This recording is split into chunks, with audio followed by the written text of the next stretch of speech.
उत्तर प्रदेश की 10 में से 9 विधानसभा सीटों के उपचुनाव की तारीख का ऐलान हो गया है।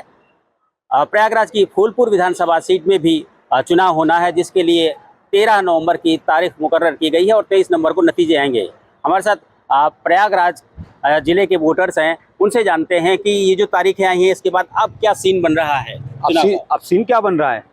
चुनाव मजबूती से लड़ेंगे। प्रत्याशी और सपा कांग्रेस का गठबंधन में चुनाव जीता जाएगा और मजबूती से। और जिस तरीके से जो है चुनाव चल रहा है, जिस तरीके से चुनाव आयोग का जो आया है 13 तारीख को, और उससे तो स्पष्ट हो जाता है कि चुनाव आयोग तो जो है उसकी मंशा ठीक नहीं है। आपकी पार्टी की तैयारियां कैसी हैं? देखिए, इंडिया गठबंधन की तैयारी पूरी तरह से कंप्लीट है। कांग्रेस फिलहाल ये सीट चाह रही थी, लेकिन अभी इंडिया गठबंधन में क्लियर नहीं हुआ है, लेकिन अखिलेश ने घोषित कर दिया है प्रत्याशी। लेकिन फिर भी कांग्रेस इंडिया गठबंधन के साथ मजबूती के साथ खड़ी है। हमारा संगठन पूरा खड़ा है और हम पिछला लोकसभा के हिसाब से अगर आप देखते हैं तो 18,000 वोटों से जीते भी थे फूलपुर में, और निश्चित रूप से इस बार जो है 25,000 से जीतेंगे। लीड पर है आपकी तैयारी? हमारी समाजवादी पार्टी की तैयारी पूरी तरीके से, जब लोकसभा का रिजल्ट आया उसके बाद से हम लोग बाई इलेक्शन की तैयारी कर रहे हैं, क्योंकि हमारा उम्मीदवार भी घोषित हो चुका है, मुस्तफा सिद्दीकी, जो विगत पिछले 2022 में कल लगभग 1700-1800 वोट से वो हार गए थे।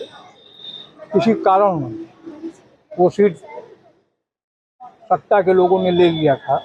और आज मैं पूरी तैयारी के साथ इंडिया गठबंधन, जो कि कांग्रेस और समाजवादी पार्टी अखिलेश यादव जी के साथ मिलकर के इंडिया गठबंधन के साथ हम पूरी मजबूती के साथ चुनाव लड़ रहे हैं। और ऊपर वाले ने कहा तो हम लोग बहुत वोटों से चुनाव जीतेंगे और अच्छी मार्जिन के साथ, क्योंकि अभी हमने लोकसभा में विधानसभा चुनाव लगभग 17। लेकिन इस बार तो आपके प्रत्याशी का नामांकन भी नहीं हुआ, नाम आया है, उसी के साथ पार्टी के अंदर ही बगावत हो रही है। कोई बगावत नहीं है, वो कुछ लोग टिकट के चक्कर में पैसे से मैनेज करके 10-20 लोगों को भेज करके बगावत करना, ये कोई पार्टी के अंदर के लोग ही मैनेज कर रहे हैं सर? नहीं, पार्टी में नहीं, कुछ नए लोग आ गए हैं जो उम्मीदवार बनना चाह रहे थे, उन लोगों ने पैसा खर्च करके विरोध कराया है। और वो दूसरे समुदाय के लोग हैं, वो जो है, अब जानते हैं आप, पैसे की माई पहाड़ चढ़ती है, तो पैसा दे करके विरोध कराना कोई बड़ी चीज़ नहीं है। लोकतंत्र में हर चीज़ जायज़ है और पक्ष और विपक्ष सब चलता रहता है। अब विरोध नहीं है तो नेता नहीं है, इसीलिए विरोध हुआ, तो इसीलिए मुस्तफा मजबूत है। जी जी, तैयारी अच्छी है। इनका कहना है कि हमने तो सबसे पहले बाजी मार ली है और समाजवादी पार्टी पहली पार्टी है जिसने कि ऐलान कर दिया अपने प्रत्याशी के नाम का। बीजेपी बहुत पीछे है। ये मुंगेरी लाल के हसीन सपने देखने की इनकी आदत है, और याद से नहीं, काफ़ी पहले से है। इनको अच्छे से पता है कि जनता इनको नकार चुकी है, और नकारने का कारण कि झूठ का पुलिंदा लेकर के समाजवादी पार्टी। क्या पार्टी की क्या तैयारी? हमारी पूरी तैयारी है। जो भी प्रत्याशी यहाँ घोषित होगा उसके लिए हम लोग एकदम पहले से ही घर घर पर तैयारी करके बैठे हैं, और चुनाव का मतलब लाखों वोटों से जीतने की तैयारी करके बैठे हैं। इस उपचुनाव में इनको ये महसूस हो जाएगा कि जितना भी ये गलतफहमी में थे, जैसे अभी हरियाणा में ये लोग काफ़ी गलतफहमी में थे, सारी गलतफहमियां इस चुनाव में खत्म हो जाएंगी इनकी। ये कांग्रेस के लिए कितना इंपॉर्टेंट है? कांग्रेस को तो काफी लोगों को जानकारी भी नहीं। कांग्रेस पूरे 10 सीट पर लड़ रही है। गठबंधन टोटल अभी बड़े नेताओं ने बताया कि गठबंधन खत्म हो गया है, अब कांग्रेस 10 सीट पर लड़ रही है। तो सपा हमारी तरह दोनों लड़ेंगी। हाँ भाई, सपा लड़े ना लड़े, लेकिन कांग्रेस हर 10 सीटों पर लड़ेगी। और तैयारी हमारी आप देखे हैं। और संविधान बचाओ, संविधान सम्मान समारोह हुआ था, और कांग्रेस अपना अलग से किए थे कार्यक्रम। कांग्रेस इसीलिए पूरा बूथ से लेकर पूरा मैनेजमेंट और सेक्टर अध्यक्ष, मंडल अध्यक्ष, सारे सिस्टम बना लिए हैं यहाँ पर अपना, और वो अलग से लड़ेगी, ये कंफर्म हो गया है। ऐसा कांग्रेस आपकी सहयोगी पार्टी भी लड़ रही है, दोनों साथ साथ लड़ेंगे। ये भैया जो कार्यकर्ता है, नेता है, जो कमर्शियल टाइप के लोग हैं, उनसे बात करना बेकार है।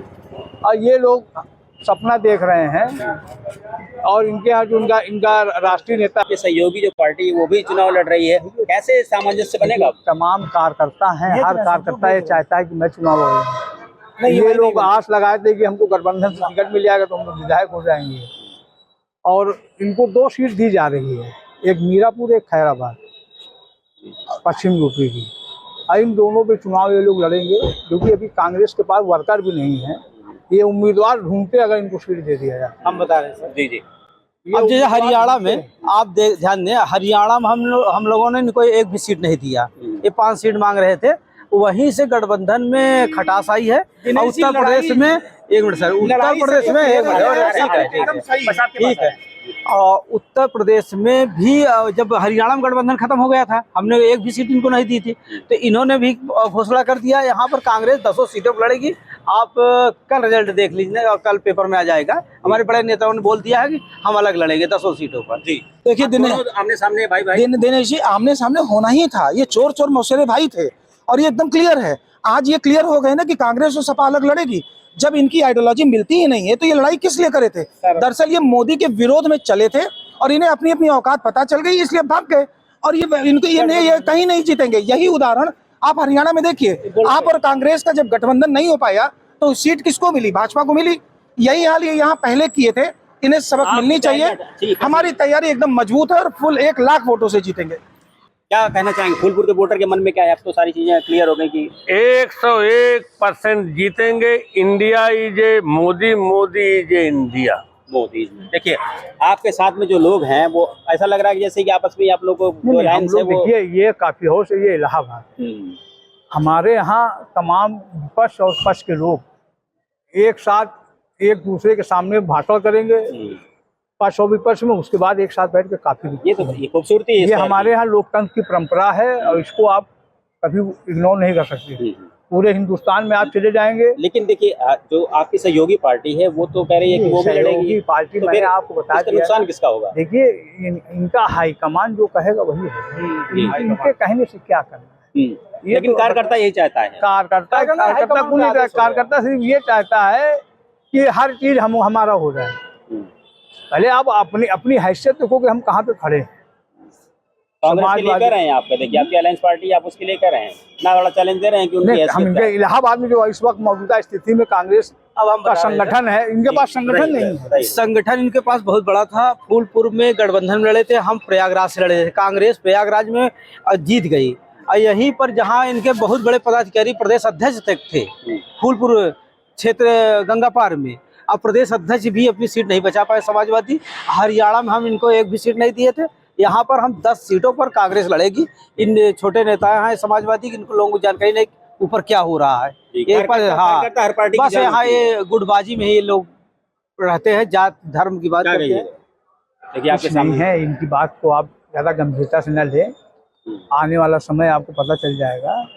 अब दिन दूर भी नहीं है, दिल्ली दूर नहीं है। रात में बैठेंगे तो सवेरे पहुंच ही जाएंगे। जी तो प्रयागराज में जो फूलपुर के वोटर्स हैं उनमें ज्यादातर का कहना है, जो पार्टी से जुड़े हुए वोटर्स हैं उनका कहना है कि सभी की तैयारियां मजबूत हैं, लेकिन कांग्रेस भी यहां समाजवादी पार्टी के साथ चुनाव लड़ने की बात कर रही है।